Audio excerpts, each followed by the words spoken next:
Hi there, I'm Ramon Irizarry, Program Director at Lifeline. I'm really glad you're here with me because today we're exploring something that quietly shapes almost every part of your life. Interpersonal relationships. In other words, the way you relate to others, the way others relate to you, and very importantly, the way you relate to yourself through those connections. If you're able to, just pause for a moment. Take a slow breath in through your nose and a long, gentle exhale through your mouth. As you do that, I'd like you to bring one person to mind, someone whose relationship with you matters. It could be a partner, a parent, a child, a friend, a colleague, or even someone you're feeling distant from right now. Just hold that person in your awareness as we walk through this time together. You don't need to fix that relationship today. We're simply bringing gentle attention to it. Let's start with something simple but powerful. You are not just you in isolation. You are also who you are in relationship. You probably notice that you feel like a slightly different version of yourself with your parents, your best friend, a particular colleague, your partner, or your child. Different parts of you come alive or shut down depending on who you're with. Now think of two people. One whose presence makes you feel calm, seen, and accepted, and another whose presence leaves you feeling tense or drained. Just notice how your body responds to each of those imaginations. Maybe your shoulders drop a little when you think of the first person. Maybe your jaw tightens or your chest feels heavy when you picture the second. This is the power of interpersonal relationships. They influence your nervous system, your stress levels, your sense of belonging, and even your physical health. In this session, we're going to explore how early experiences shape your patterns in relationships, why it's okay to have needs, and how unmet needs often show up as behaviors, the art of deep listening and hearing beyond words, boundaries as acts of love rather than rejection, how to speak from the heart with honesty and kindness, the courage to repair when things go wrong, and how understanding love languages and small moments of connection can transform the way you relate. We'll keep this practical so you can see yourself in these ideas, not just understand them intellectually. We often believe our relationships start fresh. We tell ourselves that this is a new person or a new situation and that we'll do it differently this time. But the truth is, we don't relate from scratch. We relate from memory. Your earliest caregivers, the people who raised you, didn't raise you, or were simply around during your childhood, gave your nervous system a kind of template. This is what love feels like. This is how safe it is to be myself. This is what happens when I have a need. This is what it's like to be sad or afraid. Over time, your brain and body learned patterns. Do I cling or pull away? Do I fight or freeze? Do I trust or stay guarded? In psychology, we call these attachment styles secure, anxious, avoidant, or disorganized. A secure style sounds like being able to be close while still being yourself, trusting that conflict can be worked through. An anxious style longs for closeness but fears abandonment and needs reassurance. An avoidant style values independence and feels uncomfortable with too much closeness. A disorganized style wants connection but also experiences it as unsafe or unpredictable, feeling pulled toward and pushed away at the same time. None of these styles are good or bad. They are survival strategies. They were your nervous system's best attempt to keep you safe in the environment you grew up in. But unless we bring these patterns into awareness, they tend to repeat quietly in our adult relationships. So you might gently ask yourself what you usually do when someone pulls away emotionally. Do you panic and chase? Do you shut down and act like you don't care? Do you feel torn between wanting closeness and pushing it away? Or can you give space and still feel secure? There's no need to judge your answer. Simply noticing it is already a meaningful step. Let's move from patterns to needs. Sometimes we're taught that having needs is needy, weak, or inconvenient, but every human being has core emotional needs. We all need to feel safe, seen, soothed when we're distressed, supported, and accepted as we are. When these needs go unmet for long enough, we adapt. We might become controlling so nothing can hurt us, chase validation through praise or reassurance, insist we don't need anyone, shut down emotionally, or people please and self-edit to be accepted. These adaptations were intelligent at one point. They protected you, They helped you survive environments where your needs weren't safely met. But as an adult, it's worth asking whether these patterns are helping you connect today or keeping you guarded. If your deepest need is safety, you might notice a tendency to control so you're not blindsided. If your deepest need is to be seen, you might crave reassurance and constant confirmation that you matter.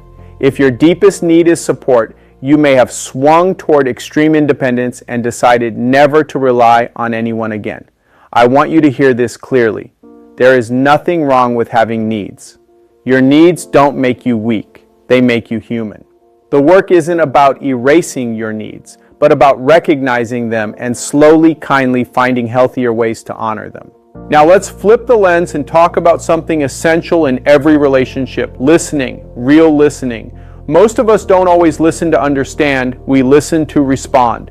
We're halfway through someone's sentence and already forming our reply, our defense, or our advice. When that happens, the brain pulls energy away from empathy and emotional attunement. We may be hearing the words, but we're no longer fully with the person. When we practice present, attentive listening, something powerful happens. We offer soft attention. We're not scrolling or watching the clock. We don't interrupt, and we stay curious about what the other person's experience has been like. Their nervous system senses this. They feel safer. Their emotional intensity often comes down. They feel seen rather than fixed. There's a beautiful line that says, being heard is so close to being loved that for many people, the two are almost indistinguishable. One simple tool here is validation. Validation doesn't mean agreement or admitting fault. It simply acknowledges that the other person's experience is real. Saying something like, I can see this really affected you. Do you want to tell me more about what that was like? Opens a door in a way that dismissive responses never can. In your next important conversation, try asking, what has this been like for you? And then allow silence to be part of the exchange. Now let's talk about boundaries, something many of us struggle with. Boundaries are often misunderstood as pushing people away, but a healthier image is this. Boundaries are not stone walls. They're doors with locks you control. They define where you end and someone else begins. They protect your time, energy, values, and emotional safety.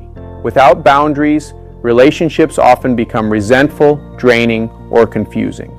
Your body usually knows a boundary is needed before your mind does. Tightness before seeing someone, exhaustion or resentment after an interaction, or saying yes while wishing you'd said no are all signals, not flaws. Research and experience show that people with clear boundaries are often more compassionate, not less, because they give from choice rather than burnout. A boundary can sound both kind and clear. It might be saying you care but need to protect your sleep, or that you want to support someone while also needing space for your mental health.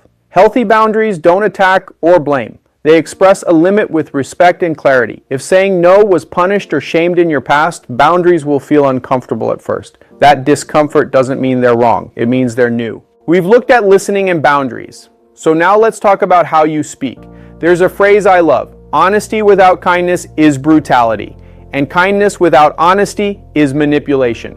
Real connection lives where truth meets tenderness. Many of us swing to extremes, either being brutally honest and leaving hurt behind, or being nice but not honest and building resentment inside.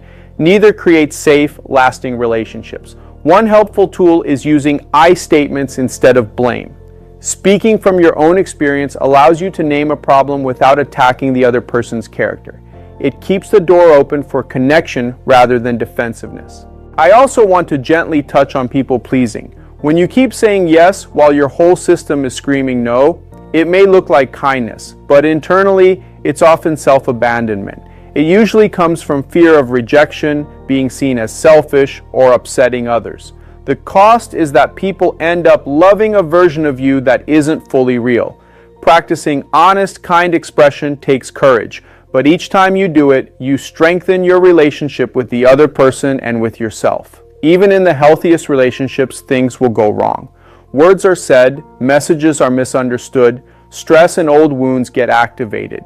A good relationship isn't one without conflict, but one where repair happens well. Repair means owning your part, acknowledging the other person's pain, and rebuilding safety through care and consistency. A strong apology includes recognizing the impact, taking responsibility, and expressing an intention to do better without excuses or buts. There are also situations where it isn't safe or wise to re-engage directly. In those cases, internal repair still matters. Practices like writing an unsent letter can help your nervous system release what it's been holding. Repair isn't always about reuniting with someone else. Sometimes it's about making peace within yourself. We can't talk about relationships without touching on love languages. People tend to give and receive love through different forms, such as words, quality time, thoughtful gestures, acts of service, or physical touch.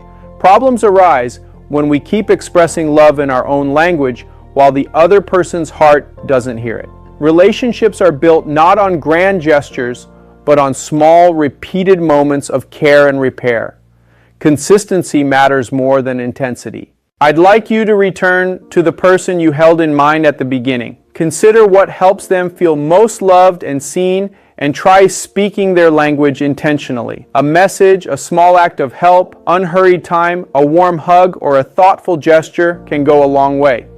One final piece here is forgiveness. Forgiveness is not saying something was okay.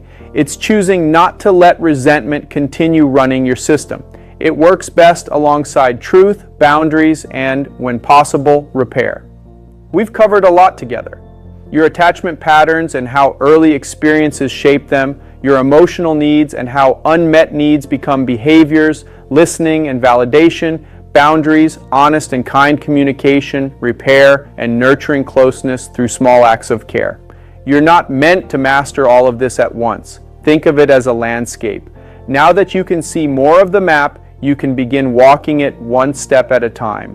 I'll leave you with a simple daily practice. If you can, choose one moment of presence by listening fully, one honest sentence that names a feeling or a need, and one small act of kindness for someone else or for yourself. Over time, these small, consistent choices reshape how you relate to others and how you relate to yourself, quietly transforming the quality of your life. Let's come back to that person you held in mind. Take a breath in and let it go slowly. Ask yourself what one gentle thing you could do this week to improve that relationship, even just a little. You don't have to change everything or be perfect. You just need to take one step again and again. Your patterns are not flaws. They are survival maps. And now that you can see them, you have the power to choose new directions. Thank you for spending this time with me, for your willingness to look inward, and for all the quiet ways you already show up in the lives of others. You are not alone in this work. We're walking it with you, one conversation, one boundary, and one act of love at a time.